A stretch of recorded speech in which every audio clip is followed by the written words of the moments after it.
বলিউডের জনপ্রিয় অভিনেত্রী আমিষা প্যাটেল সম্প্রতি এক অভিজ্ঞতার কথা শেয়ার করেছেন, যা তার অভিনয় জীবনের স্মরণীয় ও ভীতিকর একটি মুহূর্ত।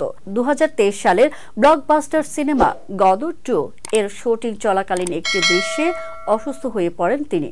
সিনেমার একটি গুরুত্বপূর্ণ দৃশ্যে অভিনেত্রীকে বরফের মতো ঠান্ডা পানির মধ্যে শুট করতে হয়েছিল। আমিষা জানান, শটের আগে পরিচালক আমাকে বলেছিলেন যে পানি গরম থাকবে, কিন্তু যখন শট দিতে গিয়েছিলাম তখন দেখি পানি কনকনে ঠান্ডা। আমার শরীর তা সহ্য করতে পারেনি, আর তাতেই আমার শারীরিক অবস্থা খারাপ হয়ে যায়। অভিনেত্রীর কথায়, শুটিংয়ের পর আমার শরীর পুরোপুরি ঠান্ডা হয়ে গিয়েছিল। সহশিল্পীরা আমার পা ঘষে চেষ্টা করলেও আমি অজ্ঞান হয়ে যাই। মেকআপ ভ্যানে নিয়ে যাওয়ার পর প্রায় 4 ঘন্টা আমার জ্ঞান ছিল না। তখন সবাই ভেবেছিল আমি আর বেঁচে নেই।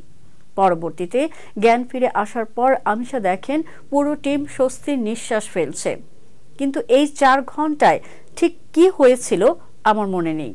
প্রসঙ্গত, গদর 2 সিনেমাটি বক্স অফিসে প্রায় 500 কোটির বেশি আয় করে এবং 2023 সালের অন্যতম সফল চলচ্চিত্র হিসেবে পরিচিতি পায়।